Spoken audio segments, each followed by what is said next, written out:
Hey, Happy New Year, everyone. We're about to start the next IG Live um, with Erika Elliott from SummerStage. Hope everyone's had a good start to their new year. Um, See a lot of people are starting to join.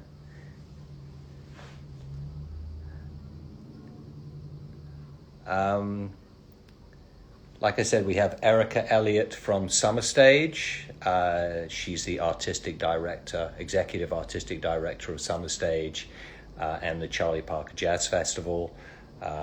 Giant Step's done lots of stuff with SummerStage over the years. I see Danny G has joined, also from SummerStage. I see Elon T is in the house. Hi, Elon. Um, Let me see if I can find Erika.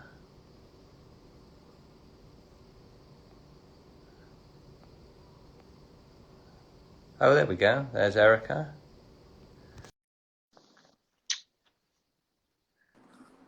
Hi, Erika. Hi, I did it. That was simple. How are you? Happy New Year as Good. well. Yes, Happy New Year. Yeah, Bye, 2020. yeah, yeah. And it's been so far it's been a pretty good start. Especially if you support Manchester United. I'll just stop there. There was a very good result that just happened.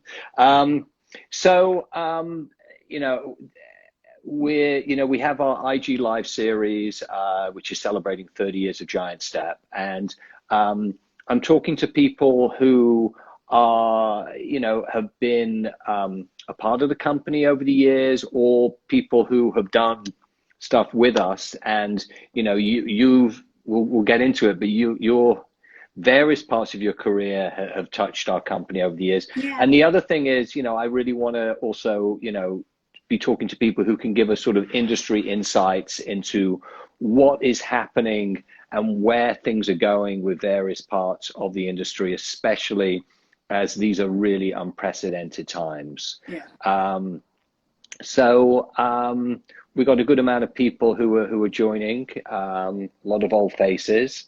Yeah. See a Um, lot of people I know. Thank you for yeah, joining. yeah. Um, so we've got Erika Elliott here. She is the executive artistic director of SummerStage and the Charlie Parker Jazz Festival. SummerStage is a New York institution.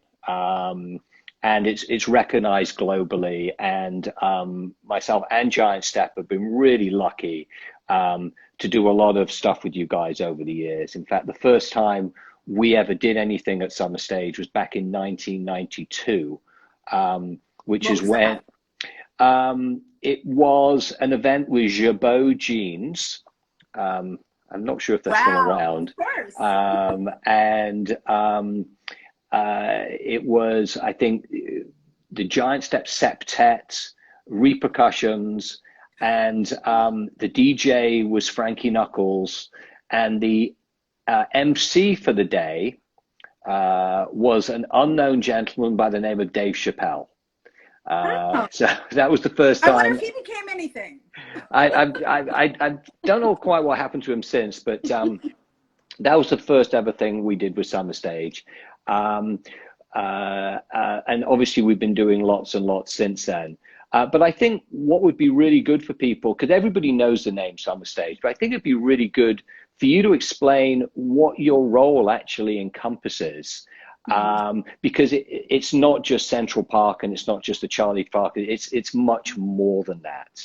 Right. And sort of a little bit about what you guys, your role, what you guys do for New York, and sort of how many events you program in the summer. Yeah, so obviously this year was atypical, but the organization that actually runs and organizes Summer Stage is City Parks Foundation. And the biggest misnomer is that it's the Parks Department, although we collaborate with and work with them in many ways, and are deeply embedded in that city organization. But we're a nonprofit, so we're standalone. I don't work for the city, and the organization's whole aim is really to activate and support public spaces. And we do that in a number of ways, well beyond arts and culture, which is the department that I'm in. I mean, we run sports, we do park cleanups, we do all kind of community engagement work. But the department that I sit in is really about bringing arts and culture into community parks, and making arts accessible to all New Yorkers. And of course, Central Park is what we're most well known for, because of the iconic location. But in my time at the organization, which is now, I just had to add it up today, 17 years. Wow. Going on 17 years. Seems like yesterday. We're not that old. Tell me about it. How did that be? But, yeah, in my time, a lot of the work that I've done in my tenure, and I am the longest standing artistic lead of the organization's 30 plus year history, which is really an honor. But a lot of the work that I've done in my time is really expanding on the other locations. And several years ago, you know, that series was a much smaller neighborhood series. It was known as City Parks Concerts. And several years ago, because the profile had just been uplifted so much and we were booking such great things in these neighborhood parks, we were able to just pull everything under the SummerStage banner. So now all of the events that you see around the city are all under that same SummerStage banner. So how many other parks do you activate in? You know, it really varies from year to year. And of course, again, this year we didn't do anything. But, you know, somewhere in the 13 to 15 range. We are in all 5 boroughs. I mean, it changes from year to year depending on capital projects and budget and initiatives. But the goal is really to be in all 5 boroughs. And we are in all 5 boroughs. And then in some boroughs, we're in more than one park. Like, for example, Manhattan, you know, we're in Marcus Garvey Park in Harlem, and then the East River Park down in Lower East Side. So, but about 13 to 15 parks. And you touched on, we also do the Charlie Parker Jazz Fest, which is under the overall festival banner, but it really is a standalone festival because it has its own unique history and started separate from the organization. So, and Charlie Parker's in Tompkins Square Park, right? So it started in Tompkins Square Park, and it started by a group of community activists and people that lived in that neighborhood and wanted to preserve his legacy because he lived right by that park. I remember.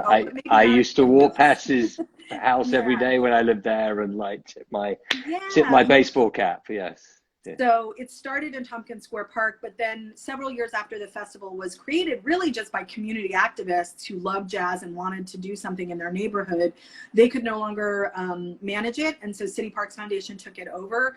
And a few years post that, and under the direction of Alexa Birdsong, who hired me at the organization, she had the vision, brilliant as she is, to make sure that we expanded on it and we added the Marcus Garvey. So it actually happens in Harlem and in the East Village. And typically now we're doing 2 days at Marcus Garvey and 1 in Tompkins Square. It's Friday, Saturday uptown, and Sunday, as it always has been, downtown. So it obviously 2020 was not a typical summer, but let's go back to 2019. How many events do you book in a summer? When you add up all these parks and so it's about 70, let's just say, is a good working number. I mean, again, it varies from year to year. Outside Central Park, we do over 30 shows, and inside Central Park, it's anywhere between 25 and 30 shows that we're, as an organization, booking directly, often in collaboration with people like Giant Step and others. And then separate from that, we also have a really robust ticketed event business in partnership with AEG and Bowery, where we do a bunch of ticketed events that help to support that. So, I mean, we touch on all of those, but the ones that we are booking directly is about 70, I would say. And you kind of touched on my next point, which is, you know, the majority of the concerts that you do are free, except for a few of these benefit shows where, you know, they're ticketed shows. Is there a particular philosophy behind your events and bookings? I mean, when you sit down and you start putting your program together, you know, Yeah, it's a big question. I mean, of course, I don't do it alone. I have other curators that work with me. Um, I guess I would liken it sort of, there is some philosophy. Ooh, my light just went out. There is some philosophy, but the bigger stuff is really, trying to celebrate New York City and all the culture and communities that really make New York great. I mean, that's really what the festival was started to celebrate. And so within that, we look at that lately a lot, thinking about what hyper local communities, right? So if we're going to book in the South Bronx, what's the right thing to put in the South Bronx? Yeah, you have light technical difficulties. But in Central Park, I think it has been such a crown jewel of just a central point for all things culture, all communities welcome. And that's really what Central Park is about anyways.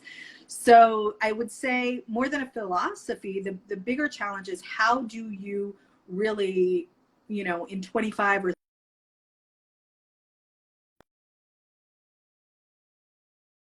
but we do more My than phone, just pick. my phone went off. I'm sorry, Uh-oh. guys. Yeah. Okay. It's never happened to me. Is Go it ahead. on now? Are we live? Yeah, we're live. Yes. Yeah. Okay. And I don't know my light situation. We'll see what is happening with that. But in Central Park, we really look to do as much as possible. And I mean, what it ends up coming down to is really looking at a template of who are our longtime great strategic partners and people who we want to collaborate with, like a Giant Step, like an LAMC, and various others. And then separating those, because we know we'll do great work and we'll come up with something. And then what else do we need to cover? What communities do we want to make sure are represented? What are some artistic styles or other things that we really think are important to present this year? Of course, we're talking to a variety of agents and other collaborators and cultural institutions that want to work with it. So it's a bit of sort of taking it all in and then processing it down to like, what can we actually do with a very finite, what seems like a lot, but really is a very small and finite amount of shows. So in the end, I mean, I just hope that we do have something for everybody, and I really strive for it to be as diverse and inclusive as possible. So. And when do you start the booking process? Yeah, I mean, again, do you ever get any time off? Because it kind of feels like yeah, as soon as the season right. finishes, you have to then get back even into beforehand, the right? Yeah. I mean, again, this year is atypical, and I think we'll get into the future thinking later. But in a typical year, what the cycle is almost before you're done in August. I mean, our season runs really from May until October. Again, if you're talking about those ticketed events and other rental events, the core of our free shows are June, July, and August, but there's always a little before and after. So actual producing of shows May to October. So long before October, are we already looking at the next summer? So, when it starts towards the end of the summer, we're starting to have conversations, things that we didn't get into the past season, people we weren't able to make happen, maybe those will be the first conversations. People are coming to us throughout the summer about, hey, I want to do this next year, or could we talk? So it's a little bit fluid, but certainly, a year out. And honestly, like, that's not really that long if you look at other, right? So It's very cyclical for us. We actually, unlike many other big institutions, we're not working 2 or 3 or 5 years out. It really is year to year. But I would say, about starting when summer ends, looking at the next year, and then doing it all over again. Right, and it happens so quickly. Well, we're gonna continue talking a little bit about SummerStage later, but before that, one of the things I like to do with my guests is actually get an understanding of how they got to the great position they're in. I mean, you are the executive artistic director, but you didn't start as that. And we had the pleasure of actually working with each other in a couple of your other roles as well over the years. But let's start at the beginning. You were born in California, is that correct? I am. Yeah. Proud LA, Angelino, California girl, born and raised, right in Hollywood, went to Fairfax High. Shout out. Oh, nice. Yeah, hopefully some of my girlfriends from home are watching. The Chili Peppers went there, right? Yes, among many famous celebrities. It's right in the heart of famous Hollywood. People, yeah. But grew up in that environment, very much in the shadow of Hollywood and LA, and all of that. Actually in Koreatown specifically is where I grew up, but always went to magnet schools, always was around a lot of arts and culture. And then I moved to Santa Cruz, California for college. Not that much going on there, except it's beautiful. And then I moved to New York right after college. Right, but when you were at school, at high school, and also at college, was music an important part of your life, your youth? Yeah. I would say music was always a really big part of my life, but not in. I did not know until later that it could be a thing that you could do as a job. I really did grow up in a household with grandparents and parents who took me to lots of concerts, went to the Hollywood Bowl. My dad was always taking me to see great shows, legendary shows now that I look back. So seeing a lot of music and really appreciating music in particular, but the arts in general, but no idea that that's could like be your job.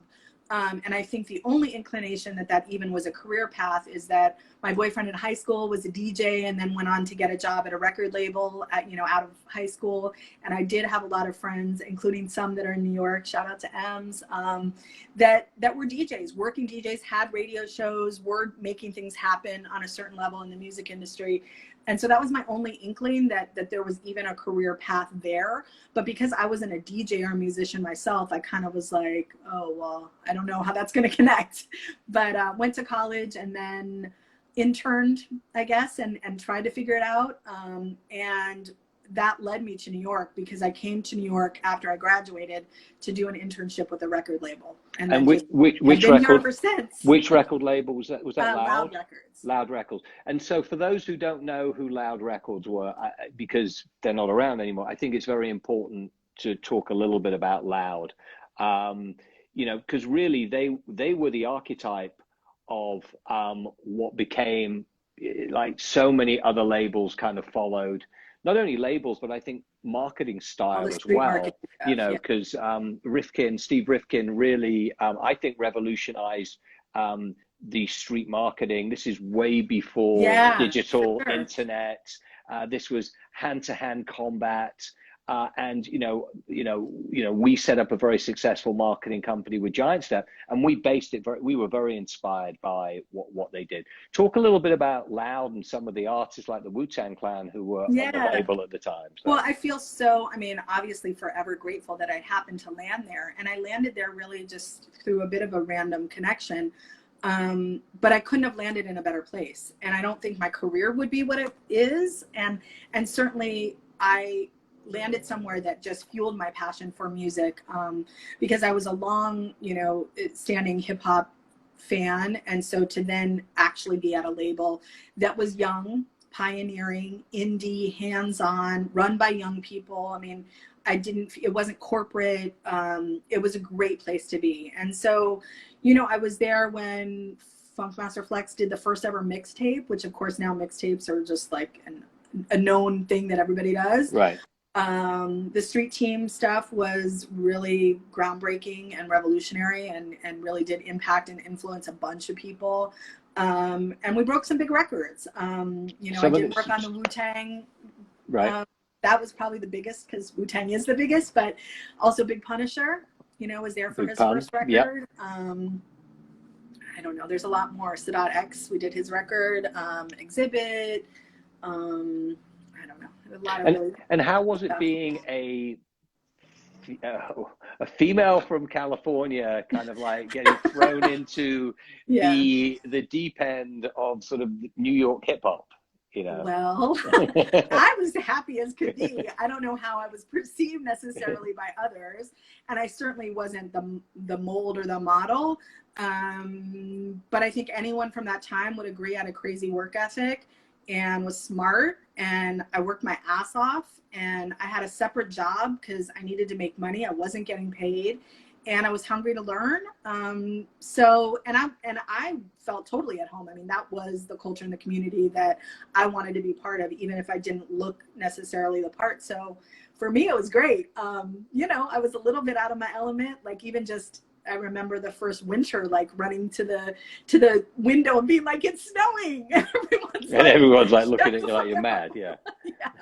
So, but I had great times and great memories. And honestly, like Loud just did a big, huge show at Radio City commemorating their anniversary, and Steve's doing big stuff. And it really, like, I count my blessings every day that I was able to get my start there, because many of those people are still relationships that I'm happy to say I have still. Right. And then after Loud, is that when you worked at William Morris with Karra?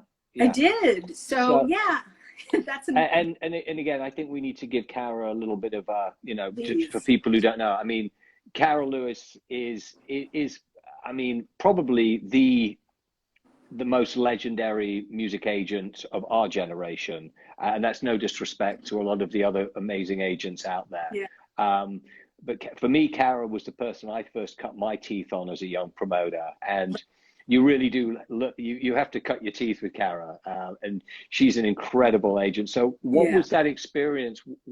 God, you must have learned so much from her. So much, and again, a lot of this career path is not necessarily knowing where you're going to land or what's going to come next. And I've been very fortunate to work with some of the best and most important and most like visionary and cool people who are really trendsetters. And for me, working for Karra, I mean, again, she's been a mentor and a friend. She helped me get other jobs after I worked with her. I learned so much, and to be able to work for a woman who really pioneered being an agent, now running her own very successful agency herself, transcending generations of hip hop culture, which is very fickle and doesn't often allow for multi-generational, development across labels. Things just, she's been in it and successful for so long. Like, I can't say enough amazing things about Karra. Yeah, and also the fact that she, was a woman, again, like basically at the top of the game 30 years ago, right, in urban music, which there weren't too many people who were in that, and someone who stayed there. Maybe mention some of the artists when you were there who you had on the roster, because it was the creme de la creme. Yeah, and still is. That's what's amazing about her, right? But at my time, which again, super fortunate, very lucky, we were working the Roots, we were working Erika Badu and Jill Scott. She was at the beginning, the first tour of Eminem. We had D'Angelo, Wyclef Jean, Monica, Maya. Like, the roster was insane. I mean, it was probably 2 pages long, and every artist as good as the next one. So those are the ones that come top of mind, because they were ones that I personally was super into. But she has, still has a great roster, but then it was really the top artist that you could be working with. And again, for someone just breaking into the industry, clearly I was, at a very entry level, just her assistant, but to watch her in action, to listen to her negotiate, to be in the room in these conversations. She's a tough negotiator. Yes, she is. But it's a tough business. Yes, no, absolutely. There's no room for, the lighthearted. You got to really. And she fights for her clients, which is why she's where she is still. So there's, as the promoter in me, I've seen both sides, but and then getting to be backstage and scouting for her. I would go and see shows for her. I mean, all of that stuff was just, I could not have been more lucky to land there. And I still, like I say, she's a mentor and a friend, and I'm grateful. And after that, you kind of made the sort of you went from being an booking agent to working at a venue with a promoter, right? That's when you went to SOBs to work with Larry? Yeah, I actually worked at RCA after I left Karra. I did go to RCA Records so I went back to a record label before I went to SOBs. And again, early in my career, just trying to figure out where I could actually fit in and where I could actually get a non-assistant position. When were you at RCA? So I was at RCA. I worked on Christina Aguilera's first record, David Gray's first record with RCA, the Foo Fighters, more mainstream pop, and rock stuff, because that was the roster that they were working on. So I did that for 3 years in artist development and marketing. Again, just young and early in my career, trying to figure out where I could work, get a job. Yeah. And then from there, but then what happened at that moment was a really career defining moment, because I was at RCA, I was reasonably happy, but there wasn't a lot of opportunity for growth or movement. And Karra actually was the one who called me to say that Larry at SOBs had just let go of his buyer, and I was perfect, and he was expecting my call and to give him a call. And so I called him, and it wasn't a smooth transition. You know, he didn't want to hire him. You know, Larry, he didn't want to hire me right away. I still was working at RCA, like trying to make it happen. But it was my dream job to be able to be in a position of actually making curatorial decisions about the music that I most care about, which is hip hop and R&B and soul. And it took me a while to win Larry over, but eventually he saw that I could do the job. And then I left RCA and started actually buying and booking that room. Yeah, I mean, because we both have our careers have a lot of parallel paths, and Giant Step got its start at SOBs through Larry. Without Larry, he was the person who backed our first Groove Academy shows. I didn't have any money, and he was like our silent partner. And Jonathan was the publicity director at SOBs, and I kind of ended up sitting next to Jonathan. And then as Giant Step grew, we had a little office in SOBs. I think Larry, has been a big part of our career as well. But I think what you did when you went to SOBs is you kind of gave it back more of a musical identity. I think you had a very sort of, you were just mentioning you were in a good way, right? Very much so. You gave it a real. It became like the center again for the neo soul movement, and and backpack hip hop, which was a fun term that we don't use these days anymore. But yeah, I mean, Larry was an incubator. I mean, there's so many really cool promoters and curators and like artists that came out of that separate from me, who didn't directly work for Larry, but was able to develop, Erika with Basement Bhangra and some other really important New York cultural institutions. But I felt so lucky. I mean, this was the dream job, to be able to be in a venue that I had seen a bunch of shows that I loved and booking the artists that I cared about most. Any favorite shows from that time? Well, we did, I mean, if you can imagine the scene, I mean, we did Outkast in that room. I did Black Star in that room. I did Erika Badu in that room. I did Jill Scott in that room. I went to the Roots in that room. Erika in that room. I think we did Jill Scott in that room as well, in 2000 or 1999. But I think I was at the Erika show that you guys did, and it was just rammed. Oh yeah, of course. It was yeah. It was a small room, but we made a lot of stuff happen. We turned the house and do 2 shows in one night. So we did Black Eyed Peas there, which was ridiculous. And of course, for me, I'm probably most proud of sort of incubating the early careers of Kanye West and John Legend and Ledisi, among many others. Even Anthony Hamilton had one of his first showcases while he was trying to get signed there while I was there. So somebody's just mentioned Bilal. Yeah, Bilal. Well, Bilal, yeah. That show was incredible. Yeah. I was at that show when he was wearing this. When you did John Legend, was he John Stevens? He was. Yes, early. I mean, way early. And so I do look back at my career, and it's people like him that it was I know it's not a vacuum. I know it wasn't all because of me or whatever, but I was definitely there at the right moment, supporting the early careers of a scene of music that arguably wouldn't maybe have happened in the same way if I hadn't been in that place at that time. And agreed. Certainly there wasn't another venue in New York. Of course, now we have many other venues. Brooklyn's hot and there's a lot more going on. But at that time, I mean, there weren't other venues booking hip hop and soul and R&B the way we were. Absolutely. No, absolutely. And so then from there you went to SummerStage. But you obviously, you've risen to your position that you're in now. So what was your initial role at SummerStage? Yeah. So I left SOBs, and what year is this? This is 2004. Wow.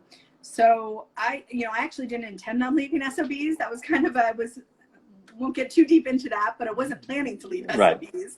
And I had actually applied to the job at SummerStage because the previous buyer had left. Not even necessarily knowing if it was right for me or if it, but just in the spirit of like, you should always put yourself in the ring and try. And then when I left SOBs, I actually got the call for SummerStage a few months later. And met with Alexa Birdsong in a really casual, very, characteristically untraditional interview with Alexa, and was hired. Fantastic. And as I'd mentioned earlier, I mean, Giant Steps had the pleasure of doing stuff at SummerStage since 1992 was our first one. And just a couple of highlights before, you came on board. We did an amazing 10th anniversary there in 2000 with Femi Kuti, Lamb, and Mark Anthony Jones, and we had Giles Peterson, and we actually just posted that on the Giant Step Instagram page if people want to see sort of like, you get a sense of, the time. I looked at it. What the time was like. We did an awesome show with Basement Jacks there in 2001. And then after that, I mean, like, you were there. I mean, we did the Brazilian girls, and I know, I was thankful that you were reminding me, because there were so many amazing shows. Little Dragon, Q-Tip. Yes. Probably one of my favorites was Janelle Monáe in 2007, I think it was. And it was lit. I mean, we're not even going to say how much we paid her, because and she was the opener. I mean, that's the illustrious story. She right? was the opener, yeah. And I think it was the first time most people got to see her. Mm-hmm. And that was incredible. Like Shuggy Otis, Shane Coody, Raphael Sadiq. That Shuggy show, oh my God, that was just, yeah. Hydus Coyote, Sue George. I mean, we've had some. Is there, out of the sort of Giant Step SummerStage shows, do you have a favorite? It's like, it's a hazard of the job. Like, it's impossible to pick your favorite child, but it was fun to reminisce. I mean, I know for me, one of the shows that I often refer to as just really what I want SummerStage to be about is that show that we did with Sue George, because it was Sue George and Jose Gonzalez, which in some ways is so unexpected and sort of like, that doesn't exactly make sense. But for me, it was like a pinnacle of like just really thoughtful songwriting and beautiful voices that they would work together, but like only at SummerStage would you see a show like that. So, I mean, that one I always reminisce on because it was so poignant in that way. But I mean, the Jamie Lydell show, that was magical. I mean, anything Femi does is ridiculous. Shuggy Otis, just for he had just, I'd never seen him my whole life and had always wanted to. So the fact we brought that to life, a lot of good memories. And one of the things that I always found fun working with you is that I always felt that putting you, first of all, you very kindly would say, let's do a Giant Step show each summer, which is very, very kind of you. And it was always a fun collaboration.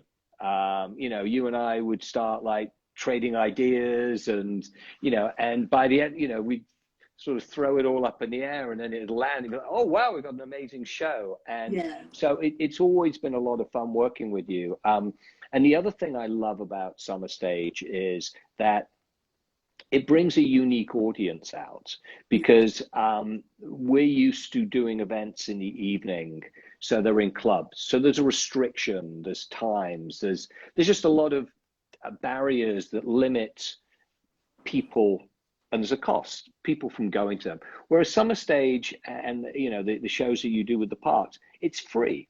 You can literally just walk in. I bumped into people in the park at the shows, and they're like, oh, I was just in the park, I heard music, and I just walked in.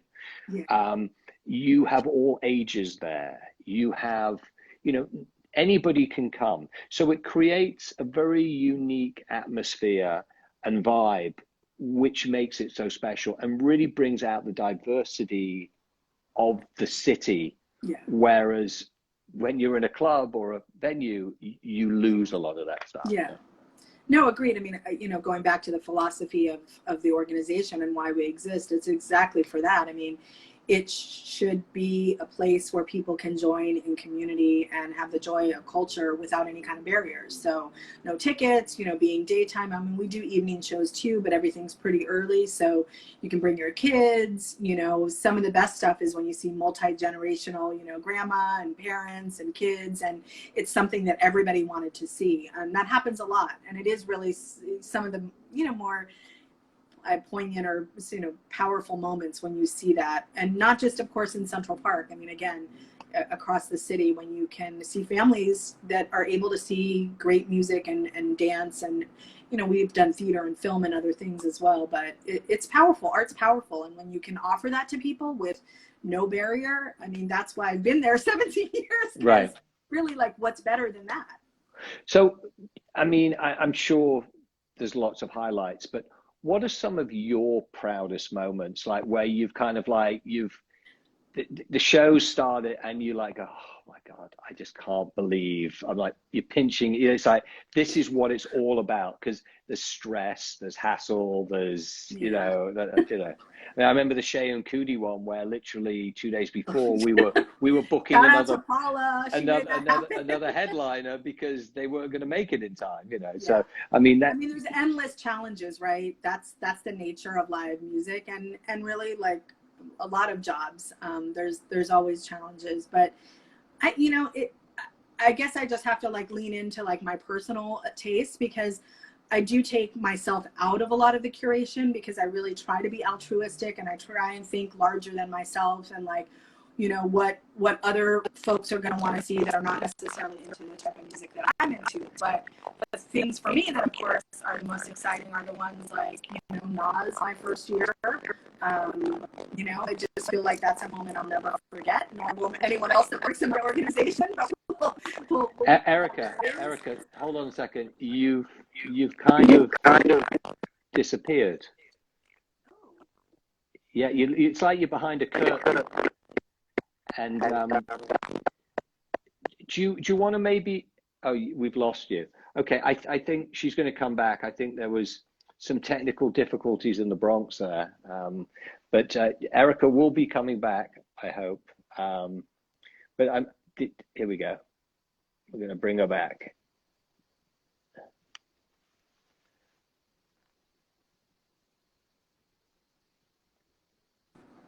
There we go. I don't know what happened. Somebody just said you fell into the matrix, and it was like don't talk about Nas. No, Eric Schneider says blame it on the Russians. So. Yeah, right. Well, I don't know what you caught, but I was talking about maybe Nas being one of those moments, because that was my first year, and a very illustrious show, and just to have that caliber of artist. And again, being a Cali girl coming to New York, no one more signature like hip hop than Nas in New York City. And I do think for sure, for me, what I'm proud of is my legacy of giving platform to a lot of artists that traditional festivals maybe wouldn't do. And I think Nas obviously can play at bigger commercial festivals, but most performing arts type festivals, of which we are sort of considered, you know, wouldn't necessarily do a show like that. And also, I gotta say, Public Enemy.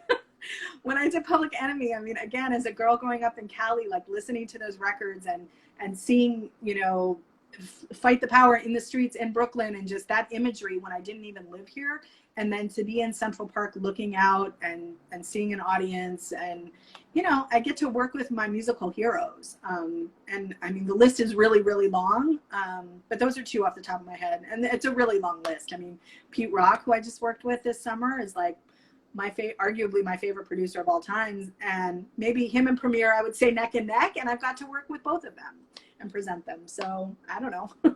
I'm really lucky. I wake up every day really lucky. And also you're also lucky that everybody wants to play Central Park. So you're kind of, you know, everyone wants to say they've done it, especially if you're not from the United States. So, you know, I mean, I remember we got Lamb to come over to do one show because it was Central Park. It's like, It's like just everyone wants it. So you have that sort of like that calling card, which Yeah. is very powerful. I mean, Central Park is a signature location. New York City is a destination for the world and really important. And I'm grateful because artists do really want to do it. And there's lots of artists that don't want to do it. So I don't think I should be transparent about that too. But you know, that's mainly because of economics. You know, we're a nonprofit. We don't pay a lot of money. You're doing it because you want to do it and you want to play for people for free. Because if you want to make a bigger, you know, if you want to make more money, you're going to play a ticketed show. But by and large, you know, I've been grateful, and I'm grateful to the artists who want to continue to want to play our festival. And I do think it's really about the experience of the audience and a way for artists to play in New York, which is a crazy competitive market, in a really unique setting, and give back and like be for the people and like do a show for free in an iconic location. Like, absolutely agree. Well, we can't really talk without actually talking a little bit about what's been going on. And, you know, obviously 2020 was unique for everybody, but for you, I mean, there was no Central Park SummerStage. There was no Charlie Parker Jazz Festival, as far as I know. I mean, how can you talk us a little bit through how you managed to cope with the craziness? Did you pivot in a certain way? What was, you know, obviously it was a gradual thing because in March, nobody thought that we would not have a summer, but talk us through how you guys have coped with it. Yeah, I mean, again, luckily we're in 2021 and it's all hindsight, and we can just look back and say, man, that was grueling and intense and very difficult, but we did it.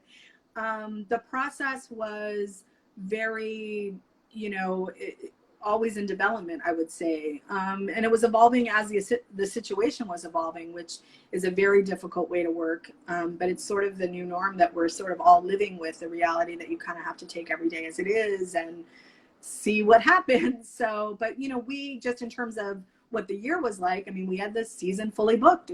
You know, by March, we are done booking. Right. So we had our whole season booked. Hundreds of artists for both Central Park and across the city, and Charlie Parker Jazz, and numerous ticketed events. And then, you know, news about this not being possible and waiting. And we made a strategic decision not to do a finite cancellation. You know, many festivals just said, okay, we're not going to do it. Celebrate Brooklyn Lincoln Center, we're canceling the season. We hoped without hope till the very end that, okay, maybe July, maybe August. Okay, maybe we can get some in September. Just hoping that the restrictions and the health, you know, stuff would open up, which of course we now know didn't. And in that process, did make a big pivot, like many others, into all things digital. And it was a huge task and pivot for us because we had not done it at all. So not only had I not done it, but my staff and, you know, all of the back end stuff. So it was big. So what were some of the things that you were doing digitally with SummerStage? This summer, I mean, prior, like nothing, but this year we did in the end. So again, now I can tell you in the end, we didn't go into this necessarily thinking we were going to do this, but in the end we did over 80 bookings and performances and programs across dance, music, some spoken word, but not a bunch. And those began in May, and we finished our last one in, gosh, I hope I get this right, but I think it was November. So, I mean, quite a long trajectory of performance, both a mix of live conversations, dance commissions that were, you know, curated for us. And then, you know, a lot of live stuff, and then a lot of pre-recorded stuff, just tons of artist presentations. So. And just, you know, with, obviously there is no live music people can go to. What online experiences have you seen that you've been impressed with? Has there been anything, because it's so hard to, I know. Yeah. Well, is there anything that you've out there that you're like, wow, these guys nailed it? You know, a lot of people say the Nick Cave show was something that. Yeah. I will say that I am not a natural, was not someone who really looked to digital content prior to COVID at all. Was very much about the live experience. So just from inception, it wasn't a place that I was looking for performances. And the only thing I can say for myself is that because what we were doing was so deeply intense, I honestly didn't see that much else. Give me a minute, I'll try and think of some. But Okay. like, honestly, we just did so much. I mean, we were doing shows every single day in June and July. So there, I mean, once we were done doing what we were doing, it was so intense. There was little room for, I guess the only thing I can say is, of course, I've been excited by the Versus series. I mean, that just like speaks to my heart, and so impressed with what they've been able to do, just in terms of format and really, you know, re-engaging fans around music that they love, but that kind of have been slept on through this new technology and format. And I'm sure there's other examples that I can't think of right now, but I guess maybe that's the only one aside from what we did. Right. And I know it's very hard to predict the future at the moment. We kind of day to day is good, you know. But you are planning for 2021, I presume. What are some of the major changes we're going to, you know, we're going to be seeing now, like SummerStage 2021? Are we talking reduced capacities? I mean, is there new protocol? What are some of these things that you guys are now thinking of about how in the new world we're going to be experiencing shows again? You know? I mean, I don't think the finite protocols and capacities, I mean, that's sort of the $1 million question, because there will be those kind of changes likely. But again, like everything else, we don't know. I mean, I don't know more about that than anyone else at this point. We know what current protocols are. We know that it's an evolving situation in terms of New York numbers with COVID. We know that museums have been able to open up at 25% capacity. We know that outdoors is safer, and so that's what we're really counting on. And we know that we as a venue, particularly in Central Park, have the ability to do shows safely because we're outdoors, because we can limit capacity, because we can socially distance. So with all of that in place, we still were not able to in the summer because the city and governor and all the rules that were in place prohibited that. But we are hopeful and planning, if all goes well, that we will do something. What that looks like, though, is still hard to call. Just because we don't know if we'll be booking for audiences that are close to what we normally have, which is 5,000 plus, or 2,500, or 200. And in all of those cases, I'm confident that I and my team can curate in a really interesting way. Maybe thinking differently about the way that we stage things, maybe thinking differently about the way that we use the space. But until we know what we're booking to, it's hard to actually book. But, you know, we are definitely hopeful that we can get back to doing what we love. Yeah. I mean, I you know, again, I don't have a crystal ball, but I really feel, I mean, to be positive, that by June, things should be getting closer back to normal. Again, I don't have a crystal ball. I might be talking absolute rubbish, but you know, just you know, with the vaccine and you know, and the weather getting better, I'm hoping that you know by June we should be in a much better space. And Yeah, feeling, I mean, I think the industry overall is saying, you know, July post, right? Like some stuff in June, but more stuff July and later, hopefully, and certainly outdoors sooner than indoors. So again, we feel like we're in a good position because of both our capacity and also that we're outdoors, and then we'll just hope that things start to level off and it'll be safe for people. But also with the example again of other cultural institutions like museums that have been already able to open safely at indoors at 25% capacity, there seems no reason, and we've frankly been a little frustrated that, you know, if you can open at 25% capacity right. indoors, why can't you open at 50% capacity outdoors? So actually my executive director has been working really actively to try and push those issues with that as a precedent, but hopefully we can get back to it this summer.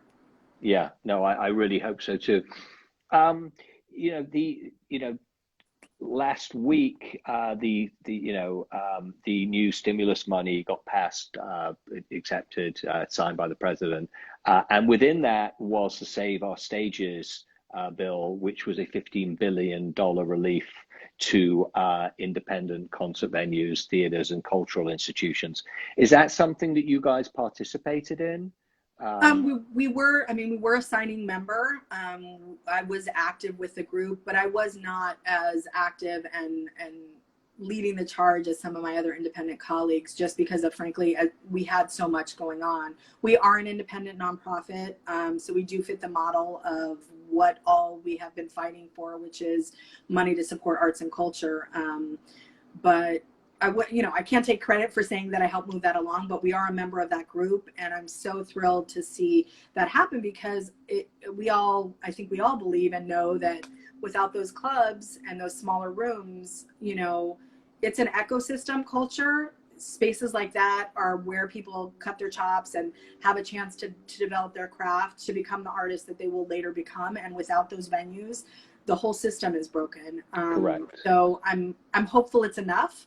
I don't know if that is enough money. Certainly New York City, among all of the cities, with rent being what it is a lot of venues I don't think are going to make it, but I pray that more make it than don't. And I'm glad to see them getting something.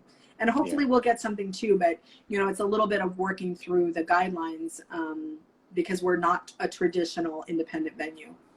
Yeah, no, I thought it was great that at least they recognized the value of art and culture and music, because you're right. I mean, earlier we were talking about some of the shows that you were booking at SOBs, Eminem, Outkast, Erika Badu. These people don't just wake up one morning and they go straight into sort of Radio City or Madison Square Gardens. They start in the clubs in front of 100 people, in front of 50 people, and it kind of grows from there. And you're right. If that ecosystem is destroyed, then we're never going to be able to build the sort of artists and art that we really, really want. So, I was very pleased to hear that got passed. And you're right. Do we know if it's enough money? I don't know, but at least it's something that people can get some sort of a leg up, because those places have been closed now for about 10 months. I mean, it's incredible. It really is. And incredible. many not eligible for PPE and other, programs, which is really why NEVA came to be, and really had to fight to say, we don't qualify for a lot of this stuff, but we're important businesses. And I think, listen, arts and culture in this country, and there's a lot of hope that this new administration will really finally put a cultural ambassador in place and have a real designated cabinet member that is focused on that, because it really hasn't necessarily been prioritized in this government, and certainly not in the way it is in other countries. And culture is critical. I mean, I think we all saw that art is really what pulled us through this time individually, and was solace and relief for so many, and it matters. So hopefully we can shift the paradigm a little and get some more money in no question. I mean, most countries in Europe have a minister of culture, right? And culture drives the GDP of the countries as well. So it's crucial. And it's very, very important that we maintain. I mean, I was watching last night on CNN. They did a documentary about Jimmy Carter, the first rock and roll president, and I wasn't really aware how much he leveraged American culture for the greater good of American diplomacy. I mean, he basically wooed China by sort of having these people meet people like Johnny Cash and Tammy Wynette and Dolly Parton, etc. So it's your culture is crucial, and I mean, when you think about America, you think about music, you think about so it's very important. We're running out of time, but is there anything else that you want to share with us or say, or No, I did not have come with an agenda of what I was going to say. I'm just excited to be in conversation. This is my first IG live, so I was nervous, but I'm excited to do it with you. But no, I don't know if you have another question or if there's anything else, but No, well, maybe if anyone in, who's they have a question, because we have a couple of minutes. So if anyone has a quick question, and while we're waiting for that, I just want to also just mention to people that this is part of Giant Steps 30th anniversary celebration. If you follow us on Instagram, you'll see we've been posting a lot of stuff about SummerStage, but keep seeing that we're posting stuff about a lot of different things. And go to our website, giantstep.net, check out the vault. If you're in Georgia, vote. If you're in Georgia, vote. And also we have our virtual film festival that's running at the moment as well, which has some incredible films, everything from the Grace Jones documentary, Jazz on a Summer's Day, Finding Fella, and the Arlo White documentary, which if people haven't seen that, they have to see it. So that's incredible too. Oh, we had a question here.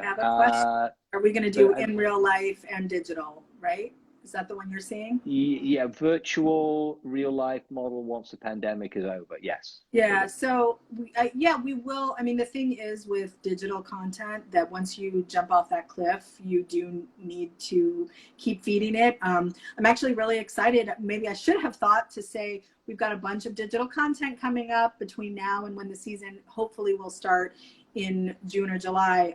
So at least we'll have a show every single week, actually beginning with Martin Luther King on the 15th, a great lineup of artists that are in collaboration with Winter Jazz Fest and Voices, spoken word in tribute to Martin Luther on his birthday weekend. And where can people see that? Yes, on SummerStage. Yeah, so on your Instagram, so it's at SummerStage. Yeah, and actually I believe, and I'm just getting back to the office, this is day one from vacation, but it should be on all our social platforms, I believe. So you can also tune into probably Twitch and also Instagram and Facebook and YouTube. So probably all of the platforms. But we'll be putting a bunch of digital content up between now and summer. We've got a great dance commission coming in March that we're already working on, and a bunch of really other cool programs. So I would encourage everyone, if you don't follow us already, please do, because we are going to be pushing out a lot of stuff. And then the hope is that when we go back to in real life and when we do have concerts and dance programs in the park, that we'll be able to live stream them, because one of the huge silver linings is that we've been able to now present these shows not just in New York to New Yorkers, but of course around the world. Yeah, I mean, I think that's awesome that, we take from this the experience of how we can now do things better and more inclusive. And we've been forced to think differently. So I think there's a lot of positives that we can take out. And ultimately, the whole lesson for me of the whole period of time is just trying to focus on the positive and the lessons and the silver linings. And there's many of them. Yeah. I mean, it's obviously been traumatic, particularly here in New York. And a lot of necessary change around social justice that needed to happen and continues to need to be fought for. But there's a lot of really good things that came out of this period of time, at least for me. And I think it's all about looking forward and thinking positively about what's possible. Agreed. I think that's a great way for us to end, because we're all going to have a very positive 2021. Yes. So, Erika, thank you so much for joining us. It's the first one of 2021. Thank you. And I look forward to seeing you at SummerStage. Yes, in person. Out in the sun or rain. I don't care. I just love being there. Yes. And thank you, everyone, for joining today. It's been great seeing so many familiar faces, as always. And thank you for joining us. And we'll see everyone very, very soon. Take care. Bye-bye. Thank you.